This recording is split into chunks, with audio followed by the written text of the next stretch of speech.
You're listening to the 49 Carats Podcast, a 49ers Goldmine production with Stephanie Sanchez.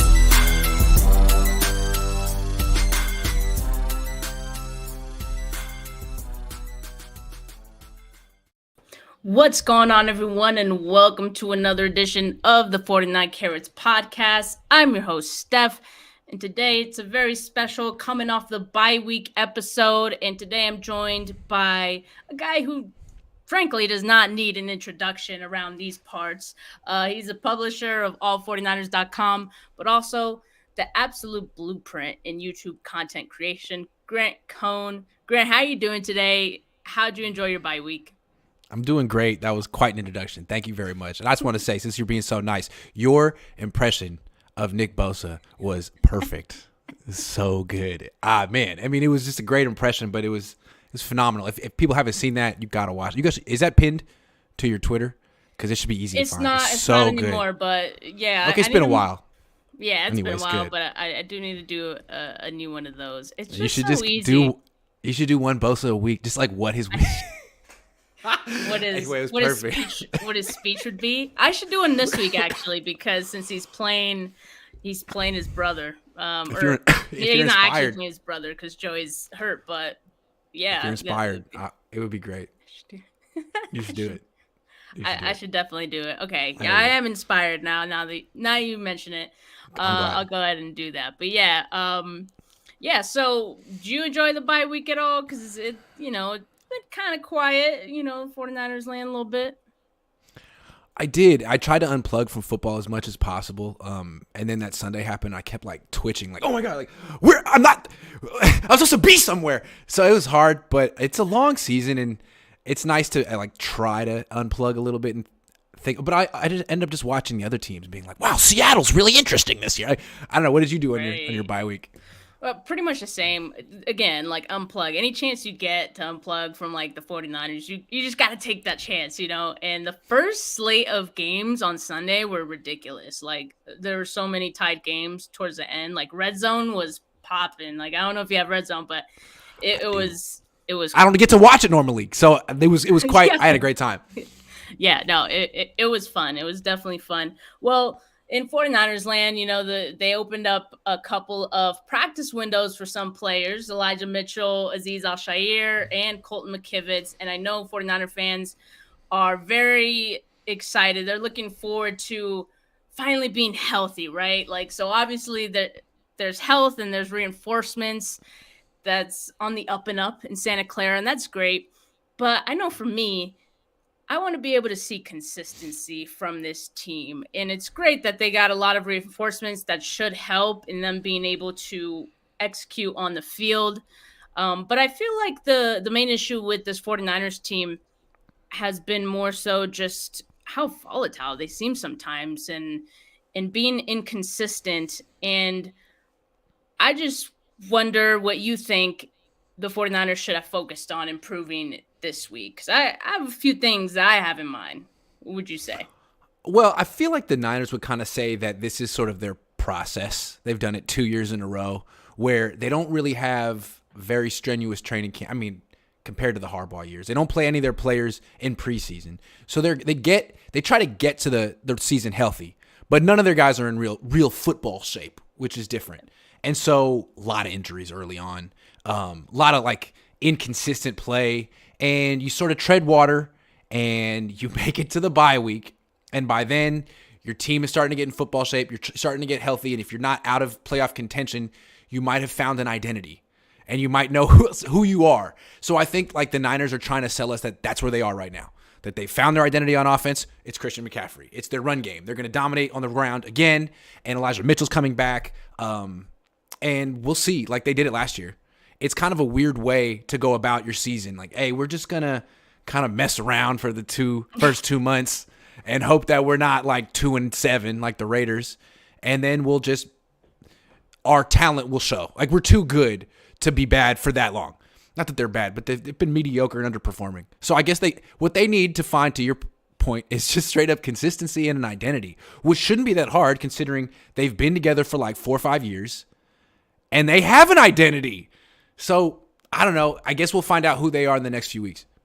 That's what's so crazy about this team because one, it seems like there's so many similarities from this 2022 team to the 2021 season team, right?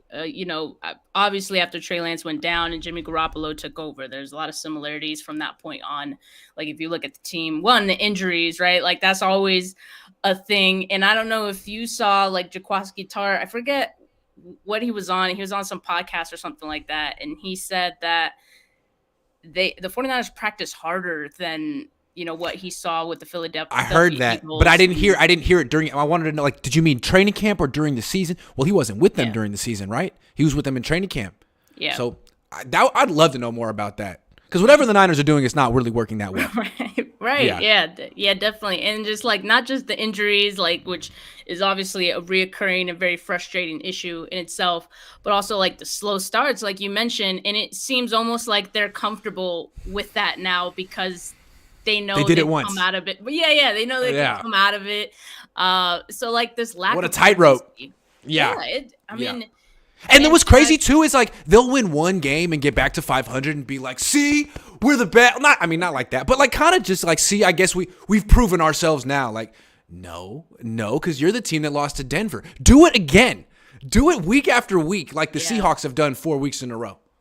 And that's what's so frustrating about it because this team has like all the talent in the world. You know that a lot of these players you mentioned has been more or less the same team, the core members at least for a few years now. They don't really have a lot of excuses to be dropping the ball, so to speak, as often. They use the coach excuse. They use well, McDaniel's gone and we have a lot of new coaches. Okay, well, you know what? It's it's like week 10 now or whatever it is. Like, figure it out. Yeah. I almost wonder, like, looking at how Kyle Shanahan has kind of handled, like, this adversity throughout the years, it almost feels like he has a very offhand approach to coaching. Like, he kind of leaves it on his players to be grown men and just execute. And if they are not able to do that, he's kind of left scratching his head like, well, I don't know, like... And that's where the lack of, I think, accountability comes from that we've all kind of seen at this point, right? And to me, that's been frustrating. But now it seemed like the players, at least against the Rams, they were able to, lock in and focus and things like. So I just wonder that about Kyle Shanahan, that maybe he just trusts his guys to get it done, and for better or for worse, right? I mean, I don't know if that's really the case, but, to me, that's kind of what it sounds like you're saying to me is that he's not, I'm not putting words in your mouth, but what you're describing is to me someone who's not really comfortable being a leader, which means someone who's not really a head coach. And it seems like what Kyle does is he's kind of like the cool teacher, like, hey, man, call me by my first name. I'm not Mr. Shanahan. I'm Kyle. You want to hang out after class? Cool. Like, let's be friends. But at the end of the day, like, you're not friends. He's your teacher. And there are certain things that he does that bother you. It's like, man, just be the leader of the class. And you take control of the class. Please. Take control. Use your power. And I think sometimes people with Kyle's like, man, you're not really leading this team. Look at Saleh. Look at McDaniel. Those guys look like they have natural leadership ability, and they show it a lot. Kyle, when you look at Kyle, whenever the camera pans to Kyle mid-game, he's looking at his screen. It's like, dude, show a little life. Anyway, but to your point, though, I mean, there's so many leaders on this team. It's such a veteran team. I mean, they don't necessarily need him to be that guy, but I do feel like they do. I just felt like when they went to the Super Bowl that one year, Saleh was kind of filling that leadership void from the background without showing up Kyle Shanahan publicly, although the way he runs onto the field is kind of a spectacle. And I don't know if Kyle liked it. Because he got a lot of film time. Look at Robert Saleh. He's like going crazy on the sideline. There's Kyle. You know what I'm saying? It's just and that's almost why like I feel like Kyle Shanahan doesn't even get like overly excited about certain plays because it's like, okay, like I expected that because I drew it up that way. That's how it's supposed to be run, Like, right? Okay, you did what you were supposed to do. I'm glad. Wow, you didn't mess it up this time. Nice.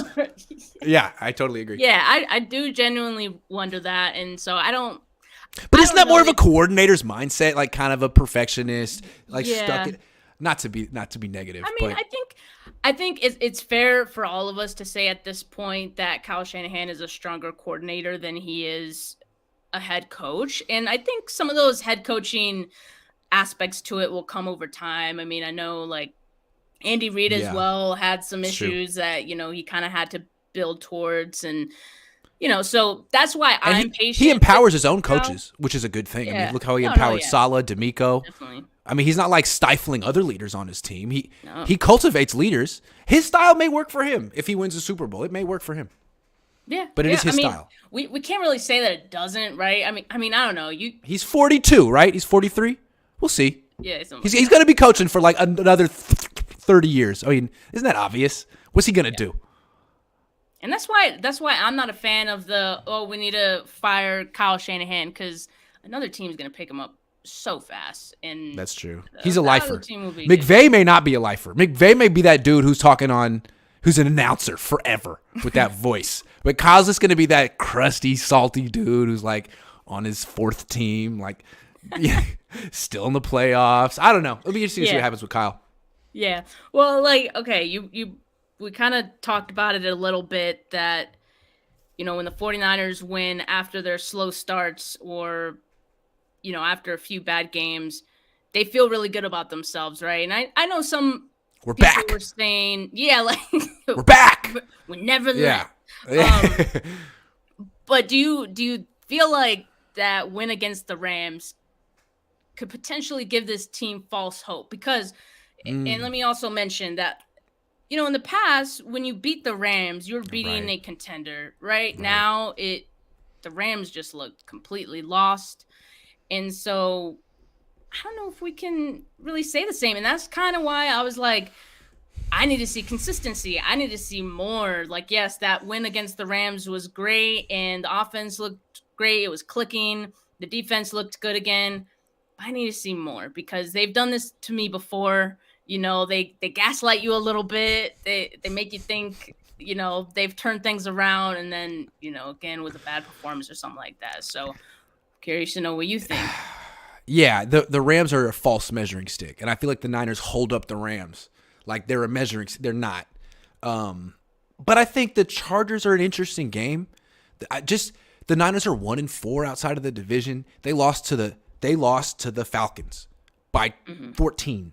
And the Falcons just lost to the Chargers. So if the Niners beat the Chargers, all of a sudden you're looking at the Niners like, okay, some of those losses early in the season, the Niners were going through things, finding themselves. They were hurt. They didn't have an identity. Trey was hurt. Blah, blah, blah, blah. All the excuses come into play. And you're like, okay, this is a team that's definitely going to take care of business down the line and be consistent. They lose to the Chargers? Oh, my God. Then you look back and be like, oh, yeah, they definitely deserve to lose to Atlanta and Denver. And now, who can you say they're definitely going to beat? Like, maybe the teams in their division. But outside of that, so this game against the Chargers to me is a real diagnostic. I think we're going to learn a lot about the team. I think most people expect the Niners to win big. I do. I mean, Seahawks just destroyed them. Beat them by 14 like 3 weeks ago in LA. Not that that's a home field advantage or anything. Still. The Seahawks have been consistent throughout the season. They have. Though. And that's the thing with the 49ers is, yes, they have all the talent in the world. You have these expectations for them that, you know, on paper they should be able to reach. But then you never know what 49er team you're going to get going into the game. And that's my fear, right? But obviously in prime time, it's obvious. They have an opportunity to kind of put the league on notice that, hey, you know, that game in week 9 or week 8 against the Rams was not a fluke. You know, we're here to stay. And it's kind of funny. Like, I feel like even national media kind of looks at the 49ers that way, where like once if they win, even if it is to, you know, the Rams right now, everyone starts saying this is the scariest team. You don't want to see this team like in the playoffs. And that might be true. But again, they need this game against the Chargers, win convincingly, and then maybe we can start to have those conversations, right? What do you make of that phenomenon, though? Real quick, what do you make of that phenomenon where the Niners win one game, they're back at 500, and all of a sudden everyone's like totally sold? Why? Because Because everyone knows that that's how talented this team is. It's like, okay, like true. that's true. what you're supposed to look like, you know. But okay. and that's true. But I think what people maybe don't acknowledge nationally is that the issue with this team is coaching. Or it has been the first 2 months of the season. They underperformed. They shouldn't be 4-4. And the reason wasn't the talent. The talent of this team with the schedule they had, they should be 6-2, and they would say so themselves. So, again, if the bye week is what they needed to switch gears and switch from Trey to Jimmy and all that, cool. But the issue with this team was never talent. It was injuries, preparation, coaching, discipline, consistency, all that stuff. But everyone thinks Kyle's great, and he might be. So you look at talented team, great coach. What could go wrong? They just won a game. But we still, this coaching staff, and it's bigger than Kyle. They lost so many people. They still have questions to answer against teams they don't know well. So far, their pattern is destroy teams they face twice a year. But then against the teams that they don't know from the NFC South or the AFC West, they're like, Mike McDaniel, what do we do? I don't know. So that's what it was the first half of the year. Let's see. You got a bye week. You got 2 weeks to prepare for an injured, poorly coached Chargers team. This should be a win. This should be a win. It should be a win, yeah. I mean, the last time the 49ers won on Sunday Night Football was in 2020. But there is some things going for them. I mean, the Chargers, if there's another team who's comparable dealing with injuries as the 49ers, it might be the Chargers. In fact, they might be even worse? Yeah. Yeah, I would say. Yeah. I would say so. And they keep on piling. So their right tackle, Trey Pipkins, re-aggravated his MCL. He has a chance to play, they said, but he is day-to-day. So we'll see what happens there. What's up with Herbert and his rib? I think that's been fine for That's some fine. time now. Okay. I mean, you know. But what's up with Keenan Allen and his hamstring? He's Good he luck. said he wasn't gonna. Yeah, no, he said he was gonna come back unless he's 100% because, like, on their bye week he re-aggravated it, which I'm not sure how that happens. Like, what are you doing? That's such a 49ers thing to happen. The setback during practice, like what? How did that? What?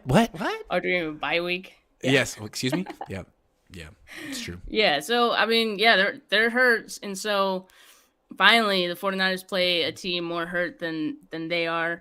And the run defense is terrible. The Chargers is. It's absolutely terrible. And so you look at this matchup and you think, okay, this should be a favorable matchup for the 49ers. It feels like they found some juice with Christian McCaffrey on offense that should help them out. And so just like some of the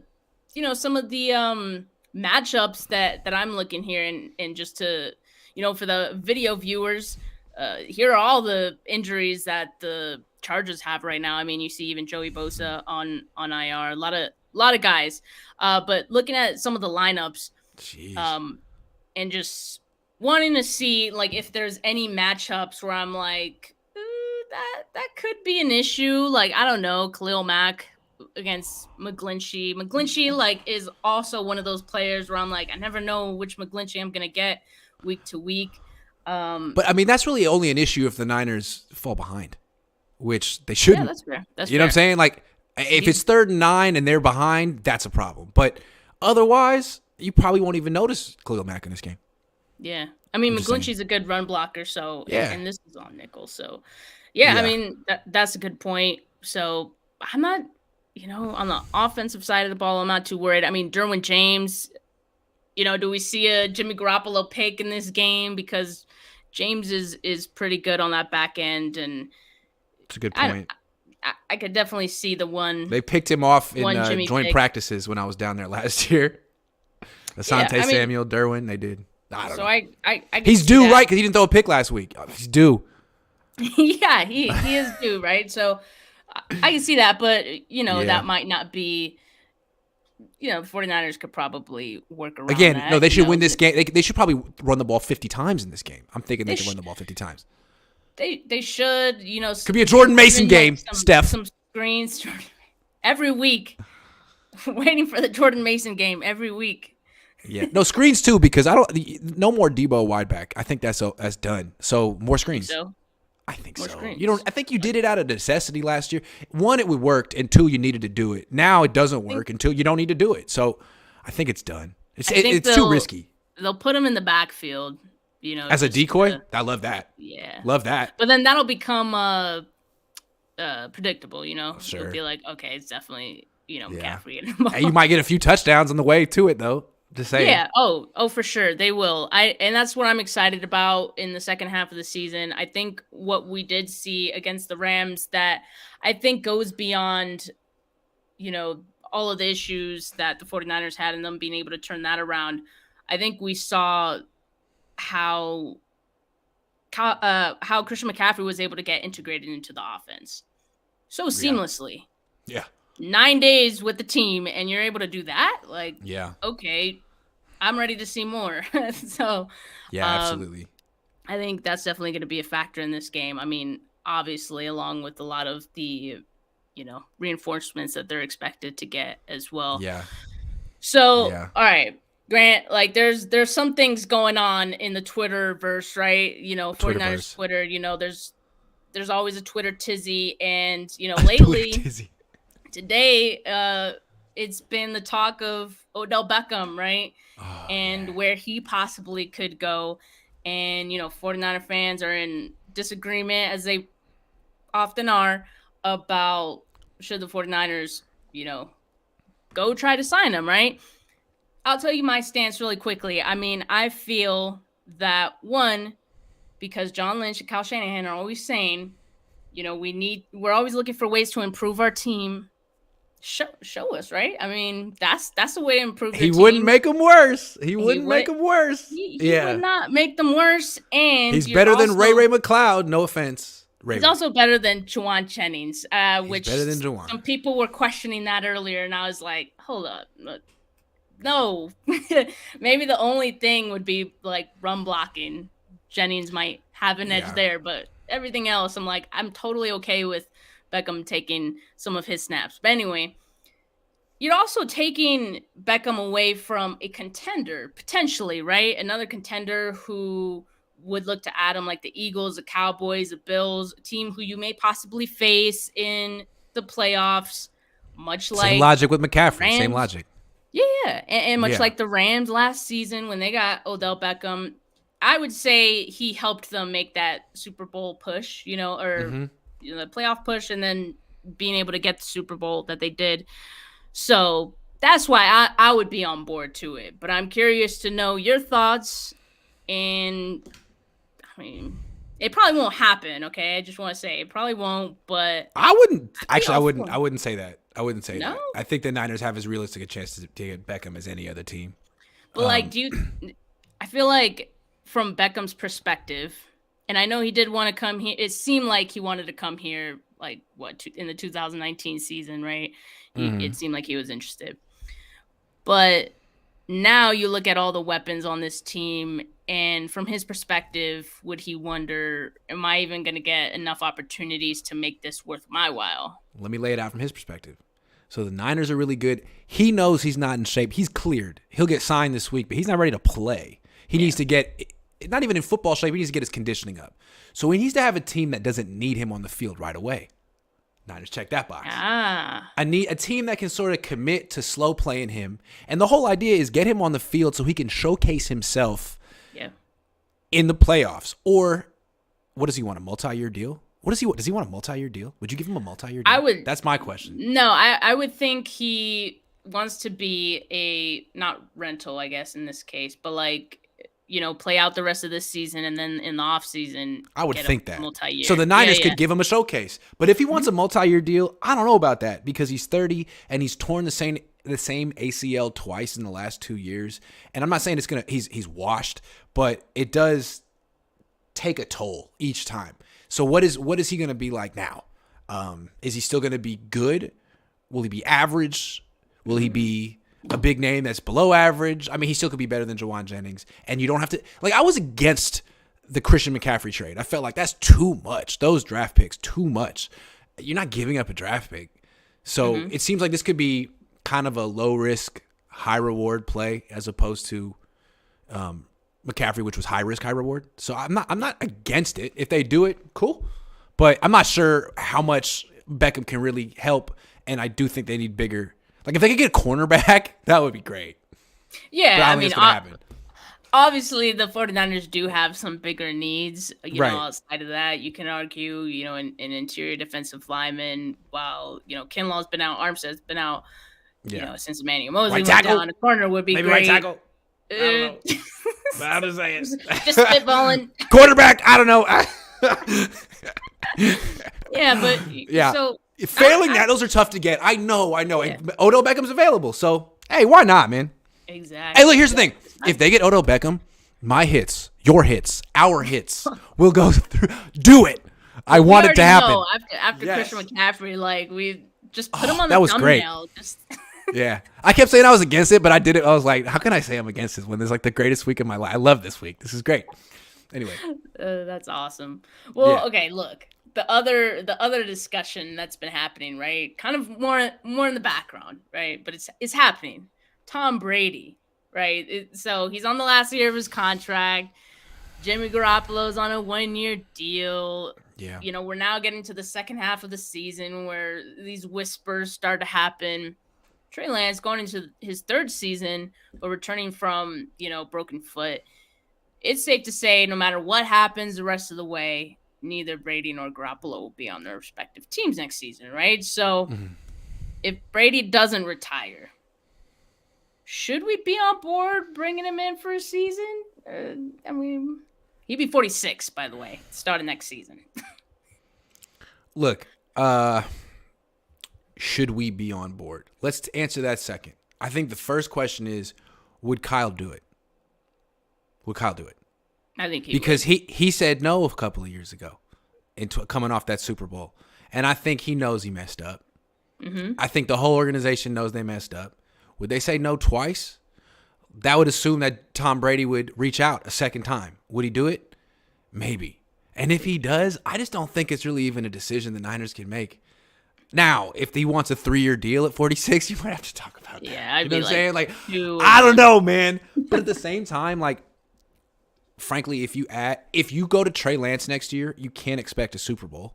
He got hurt. It's not your fault, but you're complicit. He got hurt. You wasted a year. You didn't play him the year before. COVID wiped out the year before that. So if you go to Trey, you're sort of like committing to the process of developing a guy who could become like Jalen Hurts down the line, which is great. But this team is so against that. And that's why Jimmy's still here, and they want to be in contention. And Kyle has his own demons, and he's going to be entering year 7 without a Super Bowl, maybe. So, I think they have to go to Tom Brady if Tom Brady says he wants to come here. I don't even think they have a choice. I agree, and you don't. To your point, you don't want to make the same mistake twice, and also it buys them some time. It buys this regime some time because. Yeah, the worst case scenario happened with Trey Lance. You weren't able to exactly develop him this year, which we don't even know what would have happened this season, had he stayed healthy, right? But have him learn behind, one of the greats. And it sounds like, and I know Green Bay is like down bad right now, but it sounds like Jordan Love might be doing not too bad over there. They probably won't play him, right? But just to make that point that, they might soon, but just to that point that having a player, develop under, an all-pro is not the worst idea. And to your point, maybe Rodgers is available this offseason too. They're going down. But, I don't know.